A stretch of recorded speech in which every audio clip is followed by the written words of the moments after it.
Merci Jésus. Merci Jésus. Merci Jésus. Merci Seigneur Dieu. Merci Jésus. Contemple encore sa bonté pour toi. Contemple son amour pour toi. Contemple, contemple, contemple. Contemple. Tu es bon Seigneur. Tu es bon Jésus. Alléluia. Honneur à toi, puissance à toi. En puissance à toi. Merci. Merci. Que chacun de nous prie, consacre son cœur à Dieu. Demandons que le Saint-Esprit nous parle ce matin. Prions au nom de Jésus. Oui, Seigneur, dans le nom de Jésus-Christ, nous venons devant de ta face. Nous demandons au Dieu que tu nous parles. Te consacrons nos cœurs au Dieu des armées, nos âmes, tout notre être. Nous voulons réellement au Dieu des armées nous disposer, recevoir la vie par ta parole. Oui, Seigneur, règne. Utilise-nous au Dieu des armées, mon interprète et moi. Oui, Seigneur, pour être un canal au Dieu de bénédiction de ton peuple. Que nous nous puissions au Dieu de gloire disparaître et que toi seul tu puisses au Dieu apparaître pour la gloire de ton Saint-Nom. Au nom de Jésus-Christ, nous avons ainsi prié. Avec action de grâce, nous disons Amen. Que le Seigneur soit loué. Amen. Que Dieu vous bénisse. Amen. Et je profite pour vous saluer tous. Bonjour. Bonjour, papa. Dieu vous bénisse encore. Amen.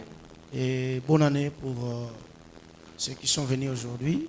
Bonne année. Voilà, nous rendons gloire à Dieu pour la grâce de ce matin. Ndio tunarudisha tena hiyo tukufu kwa Mungu juu ya neema yake asubuhi ya leo.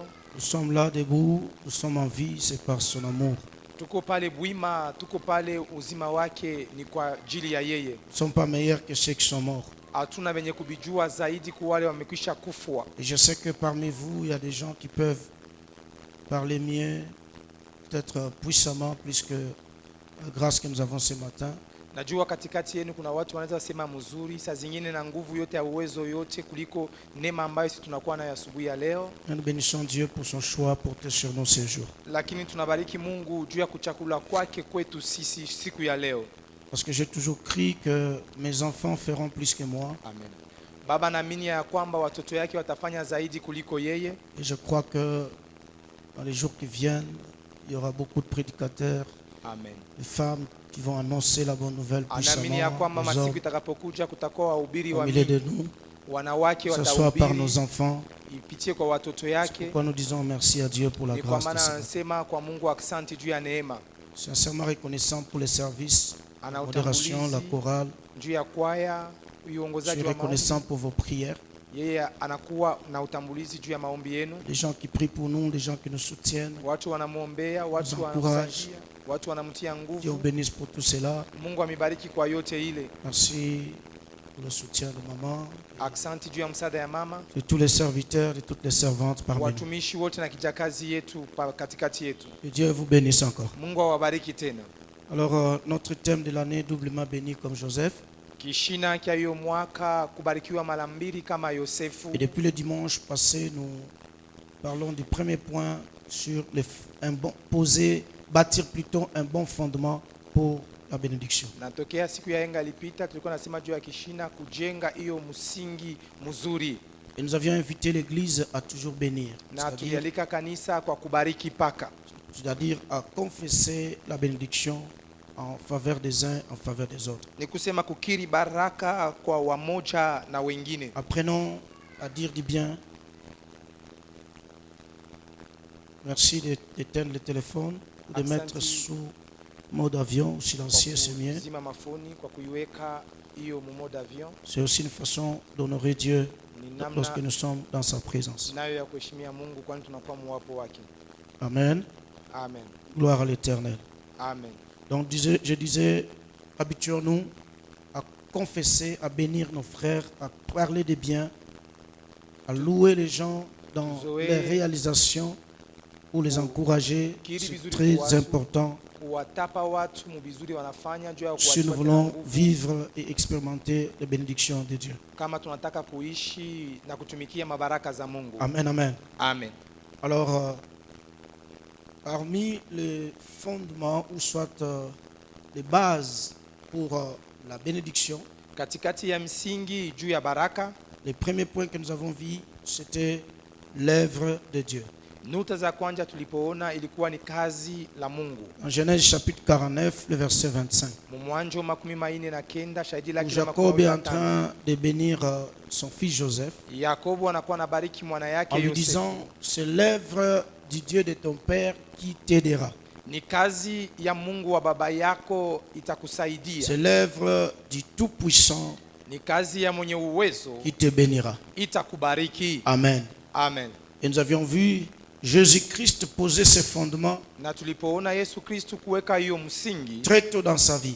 hiyo ilikuwa ni asubuhi La kabisa Bible maishani témoigne mwake. qu'il n'avait que 12 ans Biblia inasema alikuwa tu na miaka 12 lorsqu'il a trouvé plaisir de rester dans les temples en train de discuter ou d'échanger avec des docteurs. wakati alifurahiwa kuikala ekelanu na kwanza kuzungumuza na hawa wenye kuijua wanganga Et aux inquiétudes de Mwalimu, le docteur dans la loi, na wa mwalimu le ndani docteur ya sheria plutôt, et aux inquiétudes, face aux inquiétudes de ses parents, na kuhuzuni ya wazazi yake, il leur a tout simplement dit que lui devrait s'occuper des affaires de son père. aliwaambia tu ya kusema yeye alipasha kuangalia maneno ya baba yake.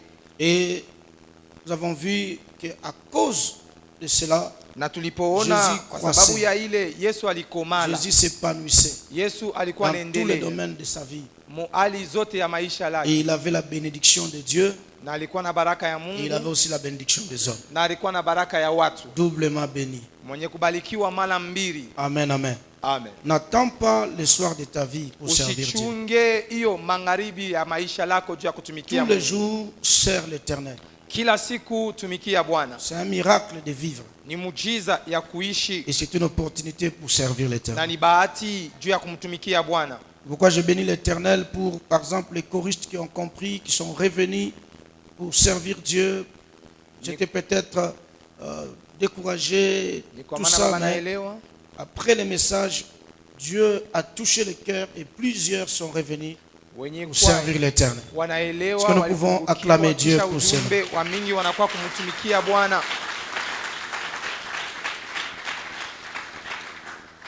Et nous avions dansé ce matin, moi et ma maison, nous servirons Tunacheza asubuhi l'Éternel. ya leo, mimi na nyumba yangu tutatumikia Moi et Bwana. ma grossesse, nous servirons l'Éternel. Mimi na mimba yangu Je tutatumikia voudrais que ça ne Bwana. soit pas seulement une danse, Mimi sipende mais ikuwe que ça tu soit mchezo, toute une vie. lakini ikuwe maisha yote mzima. Alléluia. Amen. C'est très important. Ni ya lazima sana. L'œuvre de Dieu nous aide. Kazi ya Mungu inatusaidia, Ça nous apporte le secours de Dieu. inatuletea msaada wa Mungu, Et dans cette aide, nous avons la présence de Dieu. na hiyo umu tunakuwa na wapo wa Mungu, Nous avons la protection de Dieu. tunakuwa na ukingwa wa Nous Mungu, avons également la direction de Dieu. tunakuwa tena na uongozaji wa Mungu. Nous avions vu Moïse Tulipoona Musa témoigner de l'aide de Dieu, mwenye kushuhudia hiyo msaada wa Mungu, le Dieu de son Père. Mungu wa baba yake, Il dit, le Dieu de mon Père m'a secouru. anasema Mungu wa baba yangu Et il m'a ananisaidia délivré de l'épée de Pharaon. na ananifungua hiyo kwa Et mpanga quand wa nous voyons Farao. les pères de Moïse, Na wakati tunaona baba wa Musa, nous découvrons que cet homme, ensemble avec sa femme, était lévite. tunavumbua ke huyu mtu pamoja na mke wake walikuwa Walawi, C'est des hommes consacrés au service de Dieu. watu wenye kujitoa kukazi la Mungu, Et le Dieu qu'ils servaient na Mungu ambaye walitumikia est venu au secours de leur fils Moïse. alikuwa kumsaada ya mwana wao Ton Musa. Dieu que tu serviras Mungu wako ambaye utatumikia va secourir aussi tes enfants. naye atasaidia tena watoto yako. Bénira également tes enfants. Atabariki tena watoto yako. Et ce qui est bien avec Dieu, Ile inakuwa mzuri pamoja na Mungu, sa colère ne dure pas toujours, kasirani yake haikawie kwa milele, mais sa bonté dure à jamais. lakini wema wake inakuwa kwa C'est milele. pourquoi quand il y a la malédiction, Ni kwa maana wakati kunakuwa laana, la Bible dit ça va jusqu'à à la troisième ou à la 4e Biblia génération. inasema inaenda kwa Mais vizazi s'agissant de la vitatu, bénédiction, na maneno ya baraka c'est jusqu'à 1000 générations. ni mpaka kuma 1000 wa Pour baraka. tous ceux qui craignent Dieu, Kwa wote pour wanaogopa tous ceux-là Mungu, qui servent l'Éternel. wote wanatumikia Mungu. Servons l'Éternel Tutumikieni et Mungu nous serons secourus par lui. na hiyo tutapata msaada kutoka Mungu. Et l'œuvre du Tout-Puissant, Kazi ya mwenye uwezo c'est-à-dire l'œuvre de El Shaddai, ni kusema kazi ya El Shaddai ça nous bénit. inatubariki, C'est-à-dire ça rend nos incapacités inafanya masipo kuweza kwetu devenir des potentiels inakuwa maazina au-delà de toute explication. zaidi ya kufasiliwa kuote. Sarah ne pouvait pas croire Sara hakuweza kuelewa que son mari pouvait encore avoir la capacité de procréer. ya kwamba mume wake alikuwa tena na uwezo Et ya même kukuzaa, elle-même d'avoir encore des désirs. Parce que hata l'âge yeye était mwenyewe déjà kuwa na avancé. nia, kwani miaka ilikuwa inashasogea mbele. Mais quand le Tout-Puissant se révèle, Wakati mwenye uwezo kubwa il anafunuliwa, s'investit dans la faiblesse de l'homme. anajiingiza amen muudhaifu wa watu Et il lui rend capable Na de faire ce que les simples humains ne peuvent faire. uwezaji ya kufanya ile watu wa bure hawawezi kufanya. Et c'est par là où Abraham est devenu Abraham. Ni pale Abraham alipokuwa Et Abraham que Sarai est devenue Sarah. na Sarai alikuwa Sara, Parce que Dieu s'est investi dans leur identité. kwani Mungu alijiingiza mubumuntu En y wao emportant son souffle mkuleta ou pumuzi encore yao son esprit. au tena roho yake. Pour tout celui qui sert Dieu, Kwa yote yule qui anatumikia s'engage dans l'œuvre de Dieu, anajiingiza mkazi ya Mungu, l'Éternel vient s'investir en wa lui. milele anakuwa kujiingiza ndani C'est yake. pourquoi Jésus a dit aux Kwa apôtres, maana Yesu alisema kumitume, je serai avec vous. nitakuwa pamoja na nini, Pas un jour, hapana siku mais moja, tous les jours. lakini siku zote. Lorsque vous irez, Wakati lorsque mtakapoenda, vous serez dans les champs, wakati mtakuwa lorsque vous shambani, serez dans mon mtakuwa œuvre, mkazi, moi je serai là. mimi nitakuwa hapo. Dieu est avec toi Mungu ni pamoja na à wewe chaque fois que tu es dans son œuvre kwa kila mara unakuwa mkazi yake, pour rendre ton œuvre puissante à la juu ya gloire de son nom. kufanya kazi yako na uwezo kwa utukufu wa jina lake. Pourquoi lorsque Dieu te dit qu'il te bénira, n'aie pas peur. Ni kwa maana wakati Parce Mungu que anakuambia atakubariki, usiogope, Lui-même s'investira en toi. kwani peke yake atajiingiza ndani yako. Si cela n'était pas le cas, Kama ile haikukue maneno, une stérile ne pouvait jamais enfanter. mtasa hakuweza kuzaa, Parce que c'est stérile, kwani ni mtasa, ça ne peut pas produire. haiwezi Mais le kuzaa. Tout-Puissant s'investit Wa uwezo dans anajiingiza la stérilité muutasa wake pour faire des enfants. juu ya kuleta watoto. Amen, amen. Amina. Marie a compris ça. Maria alielewa hiyo, Il dit, moi je suis vierge. anasema mimi ni Et kubikira, comment ça sera possible? itakuwa je? On lui dit, le Tout-Puissant s'investira en toi. Ambia wa uwezo atajiingiza ndani yako. Alors elle dira, Na kule akasema je suis sa servante. mimi nakuwa kijakazi yake, Qu'il me soit fait selon sa volonté. inifanizikie kulinganishwa na mapenzi Mettons-nous yake. dans l'œuvre de Dieu. Tujiweke mkazi ya Mungu, C'est un bon fondement pour la bénédiction. ni msingi nzuri juu ya baraka. Tous ceux qui vont travailler, qui Wote continueront à watakutumika, travailler, wataendelea na kutumika, petits ou grands, mdogo au mkubwa, ils feront des exploits. watafanya vikubwa, Car il est écrit, avec Dieu, nous ferons des exploits. kwani imeandikiwa, Recevez pamoja cela na au Mungu nom de tutafanya Jésus. vikubwa. Pokeeni ile mchina la Yesu. Le deuxième fondement, Hiyo msingi ya pili dans la vie de Joseph, mu maisha ya Yosefu pour la bénédiction, juu ya baraka, les bonnes relations. hiyo mahusiano nzuri. C'est ça notre point d'aujourd'hui. Ni ile nukta letu ya leo, Les bonnes relations. mahusiano mzuri. Les bonnes relations ici signifient tout simplement avoir de bonnes personnes. Mahusiano nzuri hapa maana yake ni kusema tu kuwa na watu wazuri, avec lesquels nous sommes en rapport. pamoja nao tunakuwa mu mapatano. Alléluia. Amina. Notez que plusieurs relations ne pas synonyme d'avoir de bonnes relations. Anjikeni ya kwamba uhusiano yote haina maana ya kuwa mu uhusiano nzuri.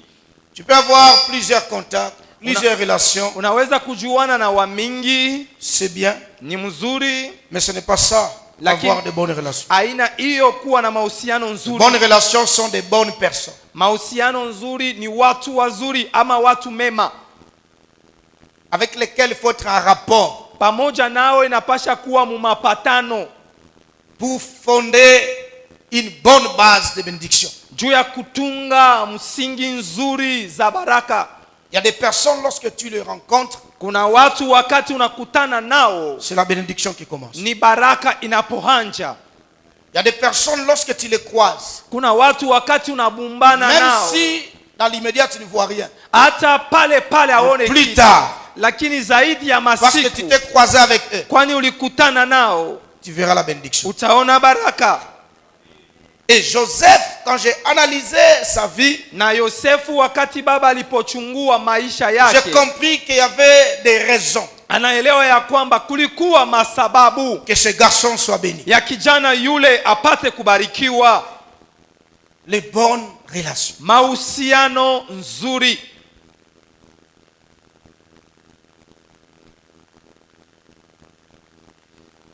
Tu peux avoir de grandes révélations sur ta vie, Unaweza kuwa na maufunuo kubwa maishani mwako comme la vie de Joseph. kama maisha ya Yosefu. Cet homme avait des révélations venues de Dieu. Huyu mtu alikuwa na maufunuo Il était tokea encore Mungu. trop jeune.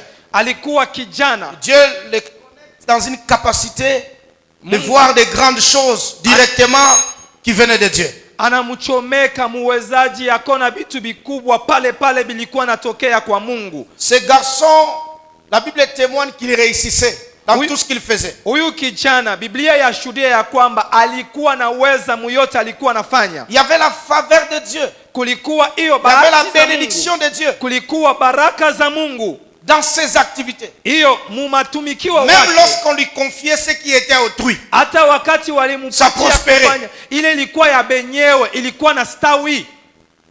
C'est troublant. Hiyo ni ya muvuruko. On l'arrête même, on l'amène en prison. Wanamfunga, wanamupeleka Mais la gereza. Bible déclare les chefs de la prison ne pouvaient même plus considérer que rien, parce que tout, il avait remis entre les mains de Joseph. Bien, Et il était tranquille parce que le travail se faisait très bien. Mkubwa wa gereza akukuwa naangalia kitu cha kufanya, kwani alijua ya kwamba yote ilikuwa mikononi ya Yosefu na hakuna kitu akikuwa naendeka mubaya. Vitu vyote viliendeka sawa sawa. Ces garçons pouvaient donner une révélation et la chose s'accomplissait. Huyu kijana aliweza kuleta ufunuo na vitu vilipotimiziwa. Il dit à l'un, tu vas être tué, à l'autre, tu vas être relevé de tes fonctions. Et effectivement, les choses se sont arrivées telles que lui l'avait dit. Anasema kwa mmoja utauawa, kwa mwingine utanyanyuliwa mkazi yako, na kweli kweli vitu vilipofika kama vile alipovyosema. Ce jeune garçon Huyu kijana qui était né dans la vieillesse de son père, alipozaliwa muuzee wa baba yake, mais se vit un jour ses frères se prosterner, na son père alipoona venir, siku moja baba yake kutii, wa ndugu yake kuinama, sa mère venir, sa mère Léa bien sûr, mama avec les yake autres, kuja, parce que mama Rachel yake était déjà Lea, décédée, na wengine venir se prosterner devant de lui. wanakuwa kuinama mbele Ce yake. garçon se vit être responsable au Oui, c'est ça. sommet de la grande puissance d'antan qu'était l'Égypte. Alijiona kwa mwenye madaraka juu ya uwezo kubwa wa hiyo nchi ambayo tunaita Misri. Il y a des gens qui rêvent être président des États-Unis aujourd'hui. Kuna Mais watu Joseph, à l'époque, wanalota l'Égypte kuwa wa était plus rais que les États-Unis wa d'Amérique. Afrika wa États-Unis, lakini hiyo Misri ilikuwa Alors quand zaidi États-Unis. j'analyse, je pense, je médite sur la vie de Joseph, Wakati je dis anafikiria Seigneur, maisha ya wow, Yosefu, c'est tellement merveilleux. anasema ni mzuri Quelle kabisa. grâce, quelle bénédiction. Neema gani, Mais baraka gani, qu'est-ce qui a fait ces choses? na nini ilifanya vitu kama hivyo? Il y avait une base, Kulikuwa msingi les bonnes relations. ya mahusiano nzuri. Alors nous verrons les bonnes relations Sasa de la tutaona vie de Joseph. mahusiano nzuri Et maisha ya Yosefu. aujourd'hui, nous allons prendre juste une Na leo de bonnes tunataka tu relations. mmoja ya uhusiano nzuri, La relation de Joseph avec Dieu. uhusiano wa Yosefu na Mungu. Dis après moi, ma relation avec Dieu. Ma relation avec Dieu, C'est une grande base c'est une grande base. pour la bénédiction. Yes. Un homme en relation avec Dieu, c'est un homme béni. Un homme Mtu wa mahusiano na Mungu extraordinaire. ni mtu mwenye kubarikiwa, ni mtu wa Les Quinois disent, maajabu. moto azana eloko ya Nzambe, Awa walingala wanasema mtu eko na kitu kia Mungu abamukombanishake. David dira, j'ai été jeune. Daudi akasema nilikuwa kijana, nimezeka, jamais je ne vis kamwe sijaona mwenye haki kuachiliwa, ni sa postérité hata uzao wake mendiant son pain.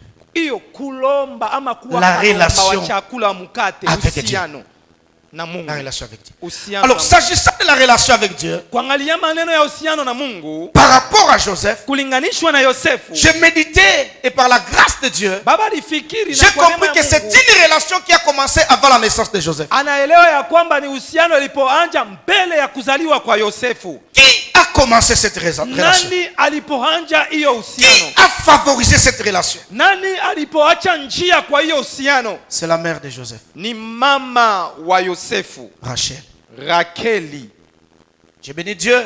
Abariki Mungu. Lorsque le pasteur Guigui parlait de Rachel, wakati pastori Guigui alikuwa anasema maneno ya Rakeli, dans la version des liens du combat spirituel, maneno hiyo ya vita ya kiroho na bifungwa, on découvre Rachel dans une mauvaise phase. Hiyo tunavumbua Rakeli mu atua ama muhali mubaya. Une femme envieuse, mwanamke wa tamaa, une femme qui pouvait réclamer, déclarer que je mourrais si je ne trouve pas. Mwanamke alipasha kukiri nitakufa kama nisipate. Une femme qui pouvait proposer à son mari ses servantes. Mwanamke aliweza kuonesha bwana yake abebe qui a même volé les idoles de son père. Ambayo alipohiba hata masalamu za baba yake. Quand je médite la parole de Dieu, wakati baba anafikiri neno la Mungu, quand je sonde les Écritures, wakati anachunguza mianjiko, je bénis Dieu pour Rachel. Anabariki Mungu juu ya Rakeli. Yes. La femme sage bâtit sa maison. Mwanamke mwenye hekima anajenga nyumba yake. Par la sagesse, une maison s'élève. Hekima nyumba imesimama. Veux-tu voir tes enfants bénis? Unapenda kuona watoto yako wabarikiwe? Fais comme Rachel. Fanya kama Rakeli.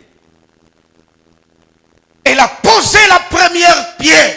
Akaweka jiwe la fondement msingi de la bénédiction de Joseph. Ya baraka ya Yosefu. Genèse chapitre 30. Mwanzo sura yake ya 13. Nous sommes ensemble? J'aime bien cette grande révélation de Dieu. Napenda sana hiyo ufunuo kubwa ya Mungu. Genèse chapitre 30. Mwanzo 13. Les versets 1 et 2. Shahidi ya kwanza na ya pili. Lorsque Rachel vit qu'elle ne donnait point d'enfant à Jacob, wakati Rakeli alipoona kwamba amuzalie Yakobo, elle porta envie à sa sœur. Akatamania et elle dit à Jacob, na akamwambia Yakobo, donne-moi des enfants ou je meurs. Unipe watoto kwa sipo ile nitakufa. La colère de Jacob s'enflamma contre Rachel et il dit, kasirani ya Yakobo ikapanda juu ya Rakeli na akasema, suis-je à la place de Dieu? Niko pafasi za Mungu qui t'empêche d'être féconde? Anakuzuiza uwe na uzao. Verset 22. Shahidi ya 22 de Genèse chapitre 30. Ya Mwanzo 13. Dieu se souvint de Rachel. Kisha Mungu akamkumbuka Rakeli. La Bible dit il l'exauça. Biblia inasema akajibu malombi lake. Et il la rendit féconde. Na akamfanya mke mwenye uzao.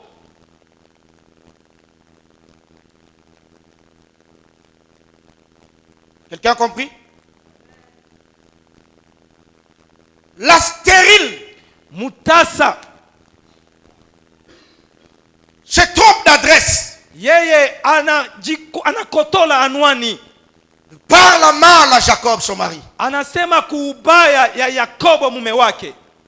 Et après, elle se cherche des solutions. Na kisha akajitafutia majibu. Elle donne sa servante Bila à son mari. Kijakazi wake Bila kwa Bila va donner naissance à Dan. Bila akazala Dan. Bila va donner naissance à Nephtali. Akazala tena na Neftalia. Alléluia. Amina. Vous connaissez bien l'histoire. Mnajua mzuri hadithi. Mais après tout cela, na kisha yote ile, cette femme comprend huyu mke akaelewa que je suis dans l'erreur. Na kuwa mkosa. Il y a une chose que mon mari m'avait dite. Kuna kitu kimoja mume wangu Que lui n'était pas à la place de Dieu. yeye hakukwepa fasi. Alors la Bible témoigne. Sasa Biblia inashuhudia Dieu s'est souvenu de Rachel. Mungu akamkumbuka Yakobo. Mais en quoi? Lakini munini? En répondant favorablement à la prière. Mukujibu La prière de Rachel maombi ya a eu pour résultat Joseph. yayo ilikuwa hiyo na Joseph n'est pas venu par accident. Yosefu akukuye. Joseph est venu après la prière de Rachel. Yosefu alikuwa kisha maombi ya Rakeli. C'est pourquoi Ni kwa maana lorsque Joseph est né, wakati Yosefu Jacob va dire à Dieu, Yakobo akamwambia Mungu, ajoute-moi encore. unyongezee tena. C'est-à-dire tu as donné, Ni kusema mais je veux que tu ajoutes encore. penda ongeze Et tena. Dieu lui donnera Na Mungu akampa Benjamin. Benjamine. Alléluia. Amina. Alléluia. Amen.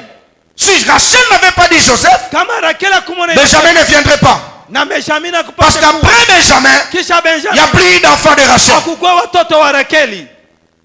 Le fondement Msingi qui est la bonne relation inakuwa uhusiano entre Joseph et Dieu katikati ya est Yosefu venu de Rachel. inatokea kwa La Rakeli. prière d'une mère, Maombi ya mama, la prière d'une mère, maombi ya la mama, prière d'une mère, maombi ya c'est un grand fondement de bénédiction pour la vie et pour les progénitures. juu ya maisha na juu ya matengenezo la Mungu. La mère de Moïse, Mama wa Mungu malgré la loi, ingawa sheria, parce qu'elle servait Dieu, kwani alitumikia, elle a dit le résultat de ma prière anasema tokeo ne sera pas sacrifié. haitatolewa. Elle lisait très bien la Bible. Na msome mzuri Biblia. Comment comprendre? Namna kani Un kweli garçon qui est né, kijana il y a la amezaliwa, loi dans le pays, kuna sheria, mais la fille lakini de binti celui qui a promulgué la loi ya yule alileta ile puisse sheria prendre le même garçon, abebe kijana l'amener dans la maison de son leta père, munyumba baba et qu'on ne yake puisse pas tuer cet enfant. abashiue ule mtoto. Parce qu'il y a la force de la prière Kuna nguvu qui ya était comme maombi. base de la bénédiction. Kwa kama msingi Écoutez, ya chère maman, shikieni tout mama, enfant, mtoto résultat de la prière,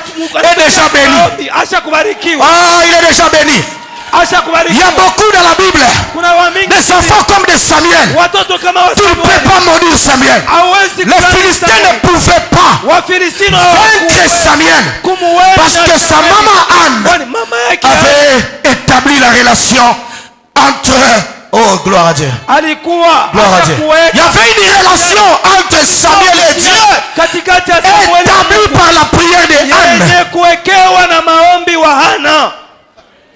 Lorsque Anne priait après la naissance de Samuel, Wakati Ana alikuwa naomba kisha kuzaliwa kwa Samueli, elle a dit que l'Éternel va agir par une tonnerre ansa wa milele yeye atatenda kwa radi kubwa et les ennemis vont se disperser. na wadui watazambazwa.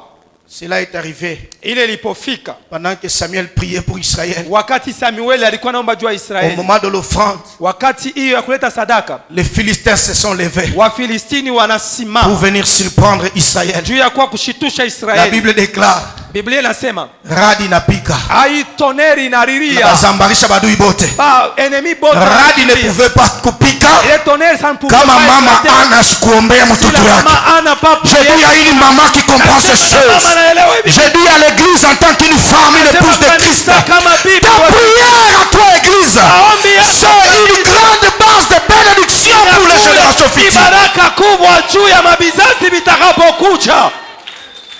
Tes enfants peuvent souffrir aujourd'hui. Watoto yako wanaweza kuteswa leo, Ils ont du mal à étudier. wanakuwa kigumu mkufunda. Ne pleure pas maman. Usilie mama, Ta prière là de gémissement maombi yako fera que tes enfants ne meurent pas inafanya pauvres. watoto wako Fera que les enfants ne meurent pas de fourrière. watoto wasikufe. Il y aura toujours un prince qui se lèvera à cause de la relation établie par ta prière. No, iliposimama kumaombi yako Il y aura toujours.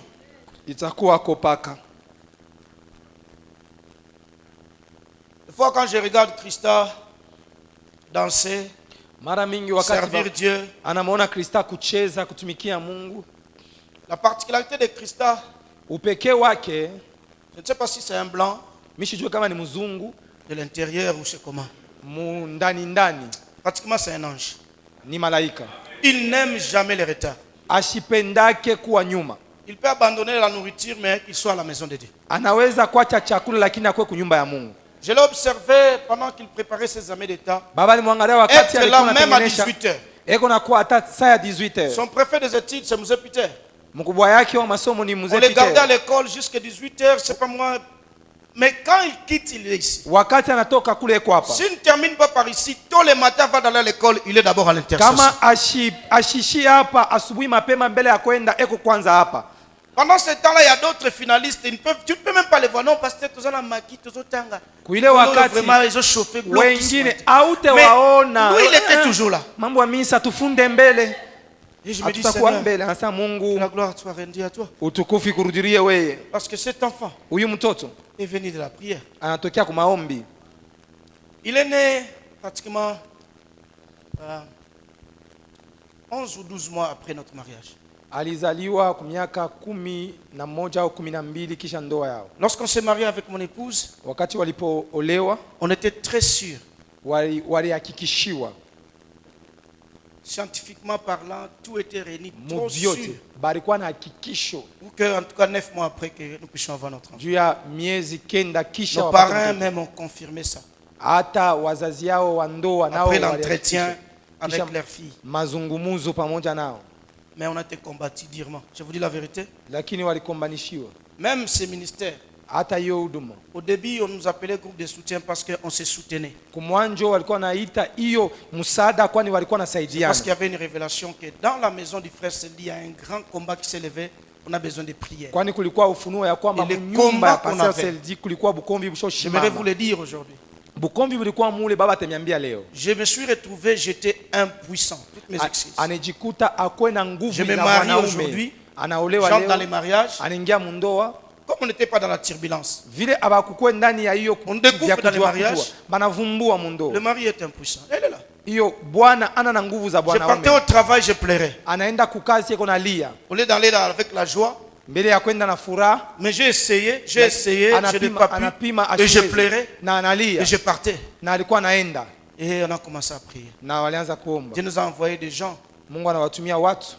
Il y avait un frère, il vient voir François. Kulikuwa Je vous dis ndugu ça. mmoja wa vienze Il y voir avait un François. autre de NCD, son ami. Kulikuwa mwingine wa NCD. C'était Costa, le docteur Costa. Ilikuwa ni Dr. Costa. Ses frères sont venus chez nous Wale wa ndugu yake wanakuwa kwao. pendant que les gens de notre église, Wakati watu wa kanisa Hésiter. walikuwa na sita. Dieu les a touchés sans que nous puissions les intéresser. Mungu anawagusa Ils bila sont venus wawaambie. nous assister dans la prière. Wanakuya kuwasaidia. Qu'il y ait pluie, qu'il n'y ait pas pluie. Kukwe mvua au Qu'il y ait hapana. la boue, parce que nous vivions à Kimbwambwa. Kimbwambwa. Kukwe topo au Ce hapana. n'est pas le walikuwa Kimbwambwa naishi ici que vous Kimbwambwa. connaissez aujourd'hui. Haina hii Kimbwambwa munaona C'était leo. impossible d'y vivre Ilikuwa pendant la ni pluie. kigumu kuishi. Mais ces Mungu. frères venaient sous la pluie, Walikuwa kumvua avec la boue, na hiyo potopoto revenant du campus, kutokea campus pour nous soutenir dans la juu ya prière. kuwasaidia maombi. Et on priait, Na waliomba, on priait. waliomba. Lorsqu'ils sont venus pour la première fois, Wakati wanakuwa mara ya kwanza, j'ai eu des problèmes avec mon épouse. alikuwa na mambo na Parce mke que je wake. croyais Aliaminia. qu'elle avait dévoilé ma faiblesse Ye alisema udhaifu wake aux autres. kwa wengine. Elle a dit, je n'ai jamais dit ça. Anasa shiyasema. J'étais tellement fâché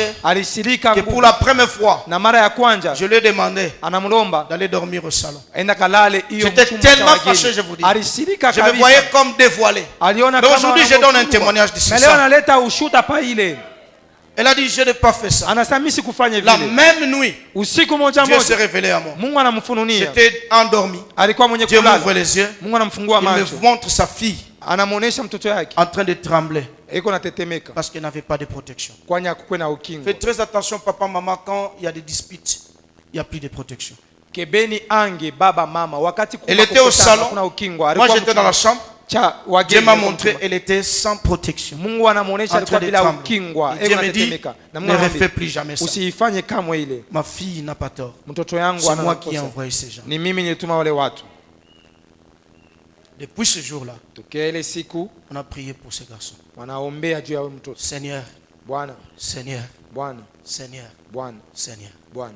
Dieu nous a visités Mungu anawapegua en révélant que parmi les cadeaux reçus, mkufununia ya kwamba kuilo makado il y avait quelque chose de mal kulikuwa kitu kimwa kibaya et qui nous avait paralysés. na kile kiliwavunja Et on a revu ça dans les films du na mariage. wanaona ile Tel que Dieu avait révélé. vile On a Mungu montré alionyesha, ça. wanamuonyesha Et sasa on a ni dit hiki. ça. Bâtis la relation avec Dieu. Jenga baraka ya Mungu, C'est une grande bénédiction. ni baraka kubwa. Et ces cadeaux avaient été, je crois, détruits. Je ne sais pas, on avait fait comment. Ile waliharibu atujue Alléluia. kani Et après ça, na kisha ile cet enfant est venu. huyu mtoto anakuja. Maman a souffert Mama anateseka pendant sa grossesse. mumimba yake. Je vous dis, quelle souffrance. Namionyesha Il n'y mateso avait gani. pas l'argent. Hakukuwa na fedha. Elle mangeait difficilement. Alikuwa anakula Elle kwa était kigumu. malade. Alikuwa mgonjwa. Malade. Mgonjwa. Et on a prié Dieu. Omba Mungu. Ta bénédiction, tu ne la fais pas suivre d'aucun chacun. Baraka Seigneur. yako isisimikiwe na uchungu Bwana. C'est pourquoi son prénom c'est Christ Amour. Ni kwa maana Christ jina Amour. lake hiyo ni Kristo mapendo. Des fois les gens disent, bon, il a un prénom comme une fille. Non, non. Il y a une révélation dans ce prénom. Il n'a rien à voir des filles là-bas. Haina mambo ya wanamuke. Seigneur, Bwana, Père, Baba. je ne sais pas si Mzee Peter était déjà venu dans les groupes de soutien. Mishijua kama mzee On Peter kwa passait des chakuya. nuits de prière, Baripitisha des veillées de mausiku prière ya maombi avec cet enfant dans le ventre. na huyu mtoto mtumbo. Lorsqu'il était né bébé, Wakati anazaliwa il mtoto veillait mtumbo, avec nous en prière. anakisha pamoja nabo On maombi. commence à se dire, mais cet enfant ne se repose pas. Huyu mtoto Parce qu'à asipumzike. chaque fois, il y avait des bruits dans la maison. Kila Une maison mara de 2 pièces. kulikuwa makelele On sortait les bébés, on priait avec. On gênait avec lui. Wewe unafunga naye mafungo. Alléluia. Amen. Il a grandi comme ça. Anakomea vile. Tout petit. Mdogo kabisa. Il vous dansait jusqu'en se tournant sur place. Vous n'avez Alikuwa pas idée. anacheza anazunguluka fashi moya, amtafikiria. Vous n'avez pas idée. Amtafikiria. Ceux-là qui l'ont vu grandir comprennent. Wale wanamuona komea wanaelewa. Il y a des choses qui nous rappellent. Lorsque j'avais 2 ans, 3 ans, n'est-ce pas, il y avait ça veut dire effectivement. Ça nous étonne. Mais qu'est-ce qui a fait ça? La relation bâtie avec Dieu. Entre nous et Dieu. Et entre cet enfant et Dieu. Alléluia. Amen. La prière, Maombi c'est une grande base. inakuwa ni msingi Un kubwa, grand fondement de bénédiction msingi kubwa za pour baraka la vie de Joseph. juu ya maisha La ya Yosefu. prière de sa mère. Maombi ya mama yake. Alléluia. Amen. Deuxième aspect dans cette relation avec Dieu, Hatua ya pili mwiyo uhusiano pamoja na Mungu c'est l'entretien que Joseph apporte à ces fondements. ni masungumuzo ya Yosefu analeta kuile msingi. Sa mère a prié pour lui, oui, Mama yake alipomuombea ndio, mais sa vie à lui, lakini maisha ce yake n'était pas une vie de tout le monde. haikuwa Non. maisha ya watu wote, hapana. Je vous donnerai les versets, vous allez lire à la maison. Je commande seulement. Patia hiyo mashahidi mtasoma kunyumba. La Bible témoigne. Biblia inashuhudia. Quand vous allez dans le chapitre 37 de Genèse, Wakati munaenda hiyo mumustari on dit yake, voici la postérité de Jacob. uzao wa Yakobo. Mais au lieu de citer la postérité, Kabla wataye hiyo on uzao, dit directement Joseph âgé de 17 ans. wanasema kwa mara moja Yosefu wa Il miaka faisait 17 paître les troupeaux. alikuwa narisha kondoo, Et cet enfant était toujours ensemble avec le fils de Bila et de Zilpa, servante de ses mères. alikuwa pamoja na wana wa Zilba, hiyo kijakazi wa milele.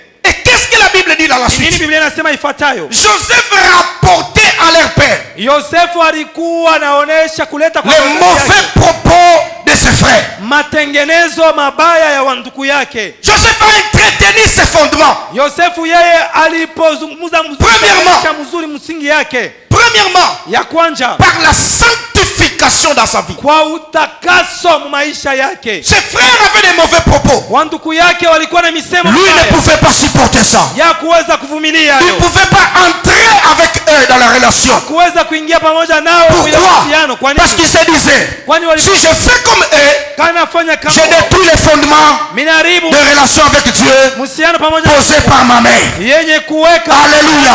Amen. Je dis à un enfant, Nasema na ne mtoto, vis pas comme tout le monde. ushishi Il sawa faut avoir la révélation de ta vie cha kuwa na uhusiano na maisha posée par la prière de tes pères. yenye kushiliwa na maombi Alléluia. yako. Andou, je vous dis la vérité. Mimi nimeonyesha ukweli. Joseph était différent de ses frères. Yosefu aliachana na wanduku yake. Les fils de Bila, Hawa watoto wa Bila, Dan et Nephtali, Dani na Neftalia, sont venus pas par la prière, walikuya hapana kupitia sont maombi, venus par l'envie. walikuwa kwa tamaa. Dan, c'est la justice. Hein? Dani Dieu m'a inakuwa rendu hiyo. justice. Hiyo ni Justice par rapport à quoi? Waki kwa nini? Bukomvi na mamake. Na Un mdadaka. combat Asa Mungu avec sa ananirendre sœur. justice. Okay, Mungu ananirendre justice. Hakuna bia Mungu. Il n'y a pas de Hakuna chose de maombi. Dieu là-bas.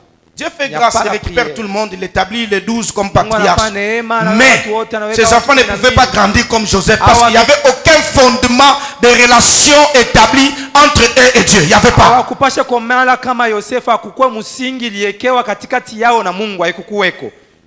C'est pas là que vous allez comprendre que Joseph était béni doublement. Parce que depuis le fondement, il y avait quelque chose que ses frères n'avaient pas.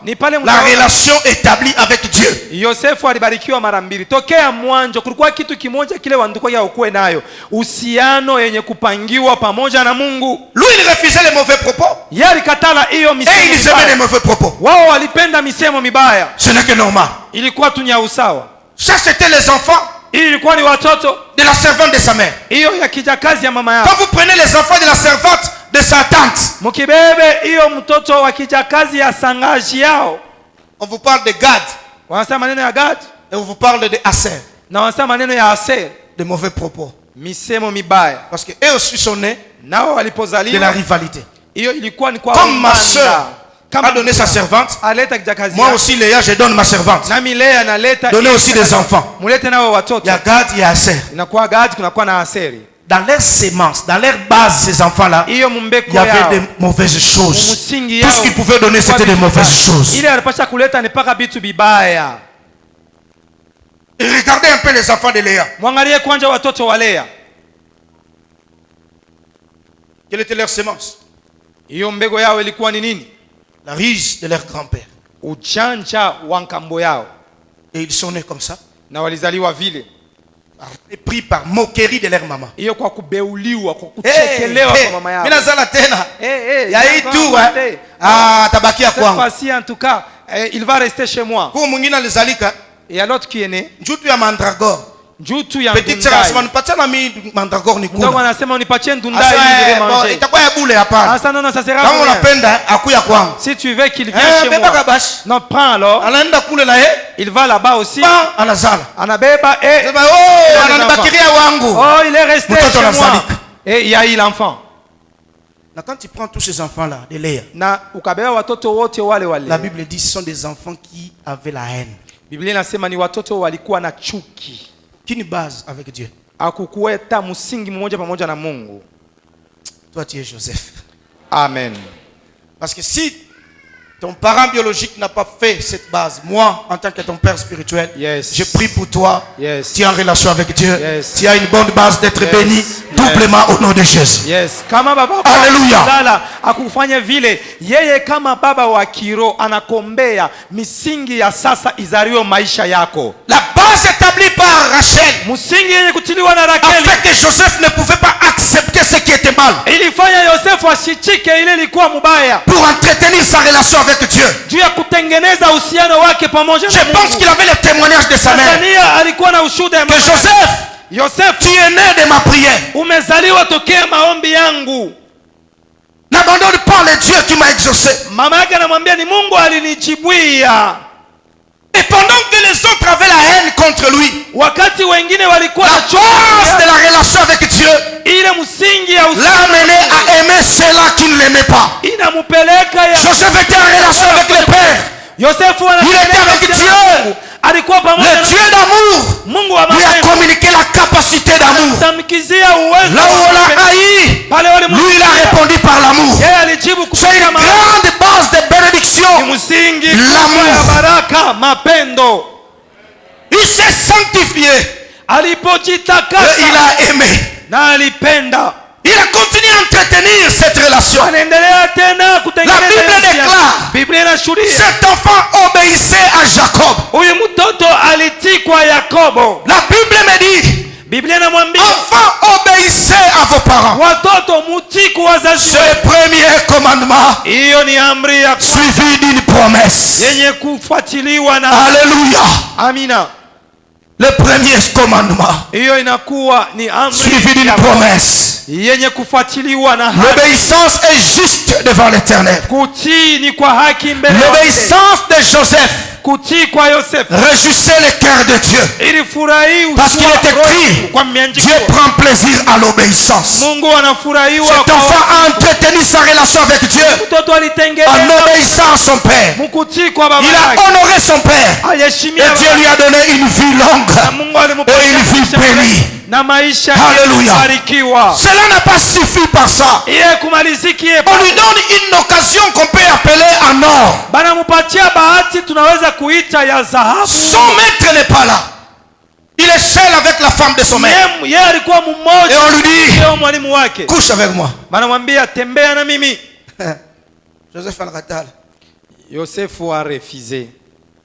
Pour ton information, Joseph n'était pas laid. Juu ya kukujulisha, Yosefu ashikuwe La mubaya. Bible dit Joseph était beau. Biblia inasema Yosefu alikuwa Il mzuri. y avait toute une raison Kulikuwa sababu yote pour qu'il puisse coucher avec la femme de son maître. juu apate kutembea hiyo na mke wa mwalimu wake. Mais ce garçon a dit non.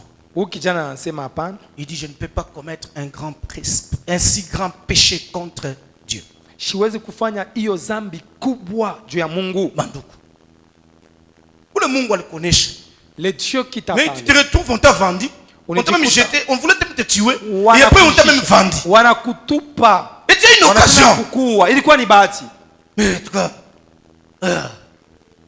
avec l'onction du Saint-Esprit, Non. les frères pentecôtistes aujourd'hui, Mpaka wa Roho il dit Mtakatifu mais ça c'est wa vijana Ça, wa c'est- Kipentekotiste. la possibilité de devenir maître de la maison. Ni bahati nami nikuwe mwalimu wa nyumba. Mais la relation établie par la prière de sa mère Uhusiano yenye kutiliwa na a dit maombi à ya cet mama enfant yake. Niette, Inaambia tu as relation avec Dieu. katala Peu importe ce temps ici, cette tentation, ne pêche pas contre Dieu. Usitende. Je dis à quelqu'un qui veut voir la bénédiction cette année, ne pêche pas contre Dieu. Usitende zambi juu Ne ya saute pas sur des occasions du diable. ushiluke kwa Garde-toi pur. ujichunge safi. Garde-toi consacré Ujichunge pour l'éternel. juu ya wa Et milele. sa bénédiction viendra dans ta vie. Baraka itakuwa maisha yako.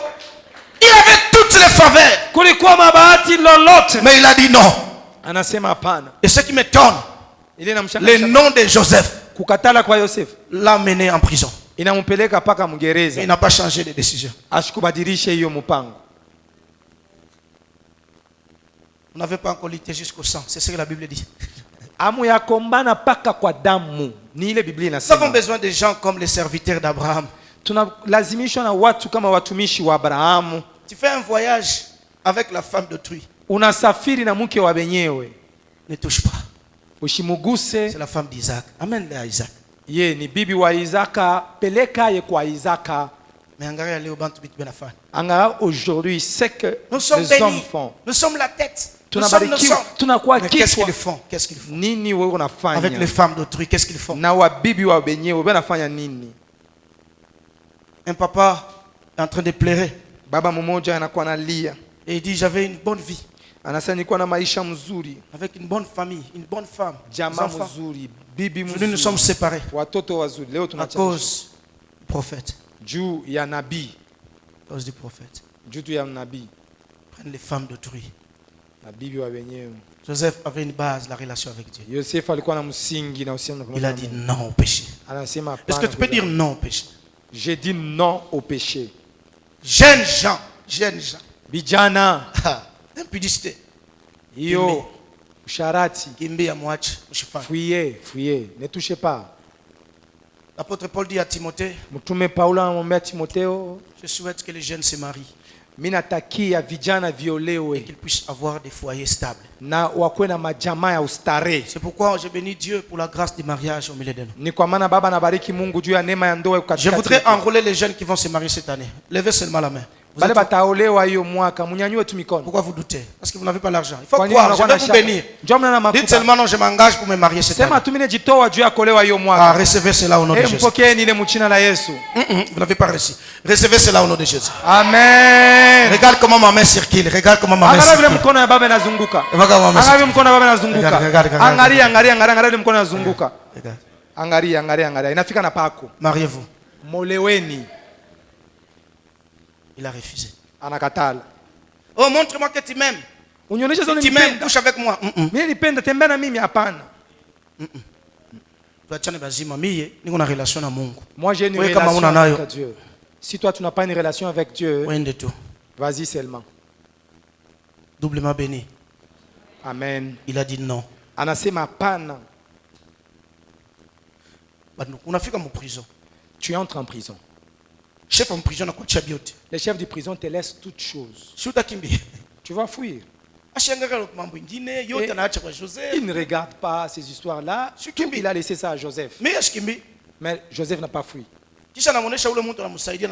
Il dit même à la personne, lorsqu'on va t'élever, souviens-toi aussi de moi. Fais-moi sortir du prison. Parce que je n'ai rien fait de mal. Je suis hébreu, je suis un étranger. Je n'ai personne. Je n'ai que Dieu seulement. Et Joseph n'a pas fui. Il a compté sur Dieu. On t'a condamné injustement. Ta relation avec Dieu compte sur l'éternel. En dire encore. Tout ce que Joseph a fait, c'est l'image de la consécration. C'est l'image du sacrifice. Un homme qui veut voir la bénédiction, ce n'est pas un homme qui passe par des raccourcis. Il ne passe pas par des triches, non. Non, pas par des voies tortueuses. Non. Est-ce que je parle à quelqu'un? Amen. Est-ce que je parle à quelqu'un? Amen. La base, c'est la relation avec Dieu.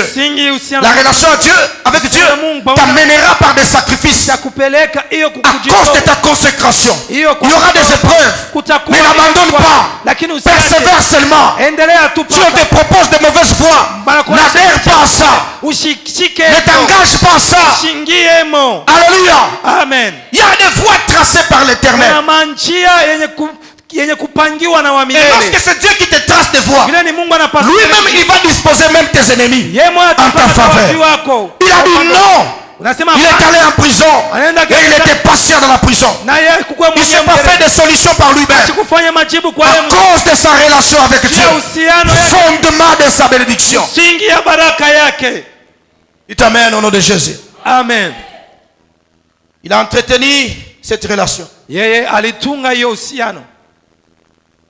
Lorsqu'il est devant Pharaon, Joseph comprend la révélation de Dieu.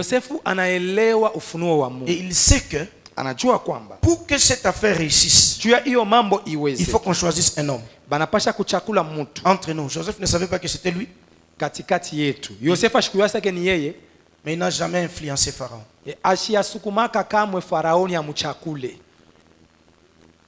N'a jamais influencé. Frère, tu sais, je suis en train de voir la révélation de Dieu. On est en train de traverser les eaux ensemble. Tu me tiens, tu m'aides à traverser. Et quand on traversait, j'avais un habit sale, mais de l'autre côté, mon habit est devenu directement blanc. Ça veut dire quoi?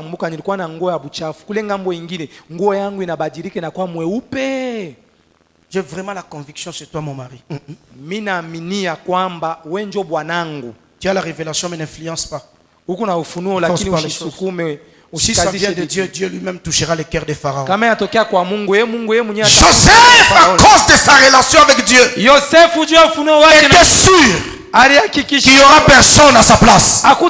Mais il n'influence pas Pharaon. Il dit seulement, je te donne un conseil. Choisis un homme, établis-le. Et il va faire ça, il va faire ça, il va faire ça. Pharaon regarde ses conseillers. Et lui, et ses conseillers, tous saisis par Dieu, ils lui disent, il n'y a personne comme toi. Parce qu'en toi, il y a l'Esprit de Dieu. Alléluia. Amen. Alléluia. Amen. Il a entretenu sa relation avec Dieu en restant juste, en restant patient, comptant sur Dieu. Il faut entretenir ta relation. Il faut vivre avec Dieu. Dieu, c'est une très bonne personne dans les relations. On l'appelle conseiller. Très bonne personne. Il faut entretenir la relation avec Dieu. Jésus dit au Père, toutefois, ce n'est pas ma volonté. Joseph regarde Pharaon. Il dit, oui, je sais que c'est moi. Najua ni mimi. Ça descend dans son cœur. Moyo wake. Mais Lakini j'attends que ça soit la volonté de Dieu. nilikuwa nachunga kwa mapenzi ya Mungu. Dieu a accompli. Na Mungu anatimiza. Que Dieu te mette là où tu dois être selon sa volonté. Amen. Mungu akuweke pale unapasha kuwa kulinganishwa na neema yake. Unaona bantu benakata milomo wanabeba bitoyo wanatuma Kinshasa njuba muweka bafaa hivi. Sont en train de mwingine mwana tumika naye huku wewe ndio unateswa na angalia hivi acha kuvoyager déjà anakata milomo kule kisha anarudia hivi pa anakala parfois ayaiwa calcul ya Mungu. Non, ayaiwa calcul de Dieu. Que Dieu te mette là où tu dois être. Mungu akuweke pale unapasha kuya. Que Dieu te mette là où tu dois être. Mungu akuweke pale unapasha kuwa. Yes. Abundela kangai alukela kangai hanenikombaniaka abundela kangai alukela. Dieu te situe, te localise, il te place là où tu dois être. Mungu anakutafuta parce que tu as relation avec lui. Anakuweka pale unapasha kuya juu kuna uhusiano pamoja naye. Il a continué d'entretenir la relation. Anaendelea kutengeneza uhusiano. Il regarde ses frères. Anaangalia ndugu yake. Sont eux qui m'ont vendu. Ni wao waliponiushisha. Mais parce qu'un cœur pardonne. Kwani pour garder la relation avec son père, avec Dieu. Il regarde le mal de ses frères et il discerne dans ça la volonté de Dieu pour que lui puisse les précéder afin de les sauver dans la famine. Yes. Ah, quelle grandeur d'âme! Tu sais le mal qu'on te fait là. Un, c'est parce que tu es avec Dieu. Mais deux, le mal là c'est aussi un entraînement.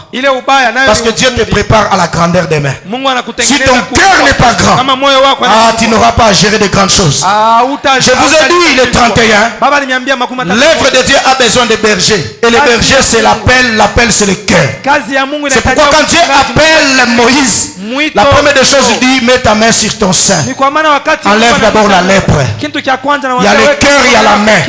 La main ne peut pas travailler si le cœur n'est pas consacré. Que Dieu assainisse le cœur de son peuple. Un cœur qui pardonne afin de rester en paix avec Dieu et avec les hommes. Joseph avait une relation avec Dieu. Il a entretenu cela. On te fait mal. Tu as raison, oui, tu as raison. Mais garde ta relation avec Dieu. Pardonne-leur, pardonne-leur, pardonne-leur. Jésus, merci. Il y a beaucoup à dire sur l'entretien de la relation entre Dieu, entre Joseph et Dieu. Beaucoup à dire. Même en nommant ses enfants. Vous savez que c'est une façon d'entretenir ça. C'est une preuve que Joseph est resté en relation avec Dieu. Je vous dis que les deux aînés, les deux premiers fils de Joseph sont nés, la Bible est claire, pendant l'abondance. Pendant les années d'abondance. Manassé est né, Ephraim est né. Mais dans l'abondance, Joseph n'a pas oublié Dieu. Combien de... Oh mon Dieu. Dieu m'a fait grâce de construire une maison semi-étage. Donc, dans mon étage, tout ça. Mungu anamfanyisha neema ayeko nyumba moya iku etage chini etage yulu. Si il se tient là. Niko naona mpango kule niko sous-logé. Eko naona fasha alianza kuipiaka. Si vous ne savez pas. La parcelle voisine de chez moi. Quand tu quittes chez moi, tu veux descendre. La parcelle qui suit. J'y étais sous-logé. Dans un, comment on appelle ça? Ghetto. Studio. Le terme.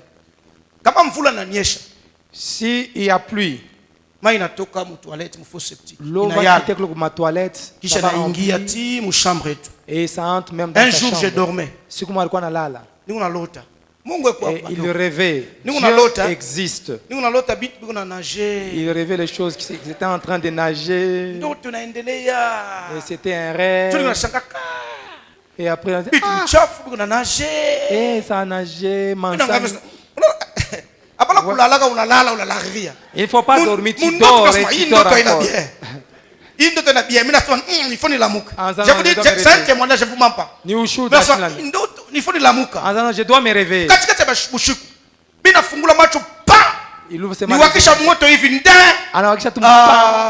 Ma papa, mapapa, il a nagé bien, il a flotté. mboka, bunga. Ça chiqué à ouf. Maintenant, Angari, il a raison.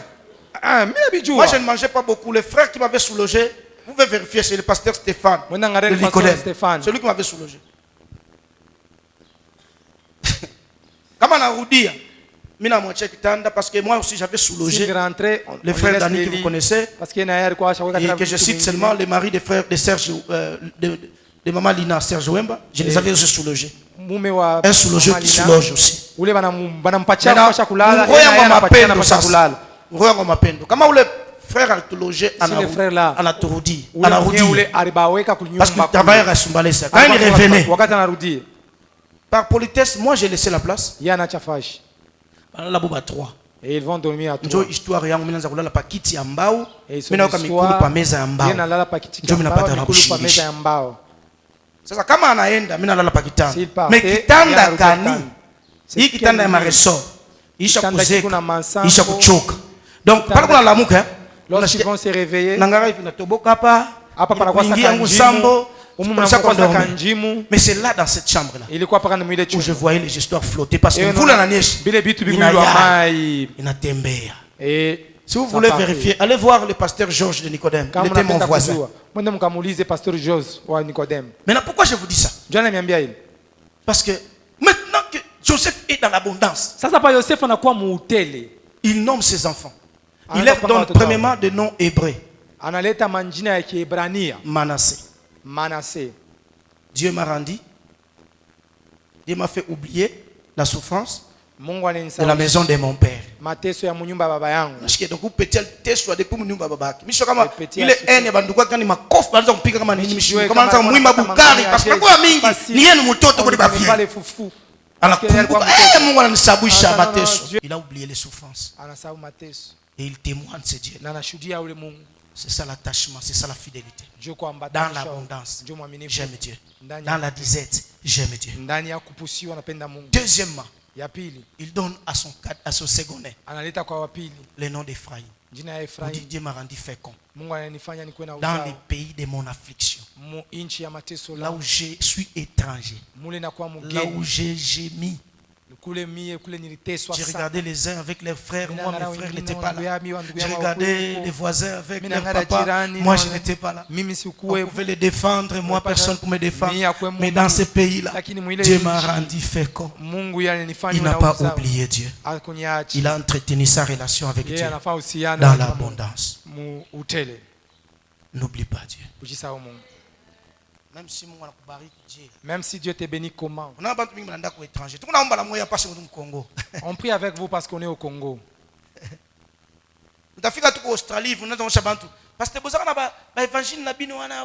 Jeune vendredi, 3 jours de prière. On a fait aux États-Unis.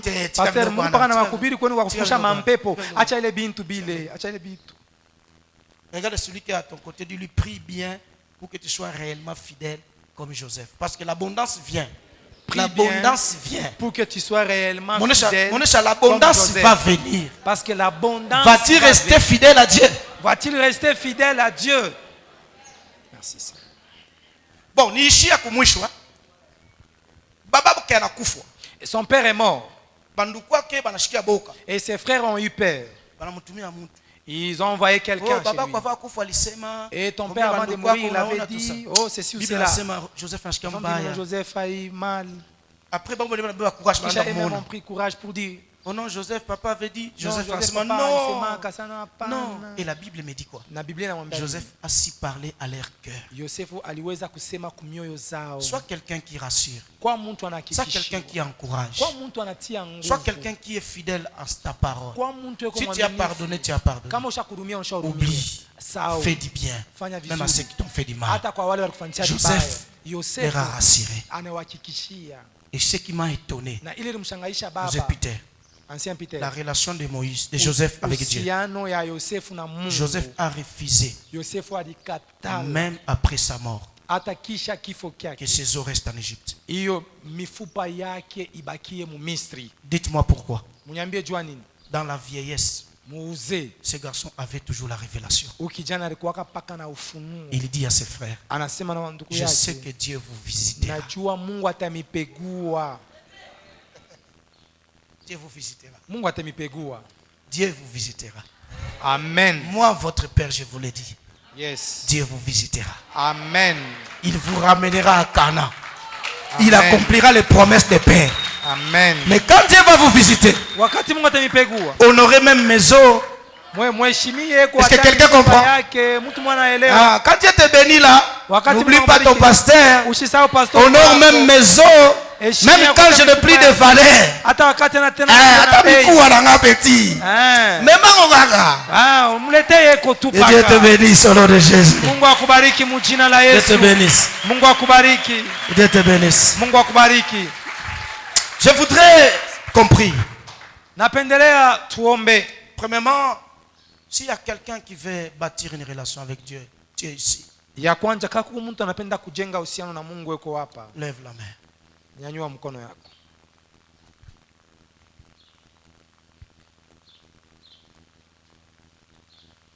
Oh Dieu.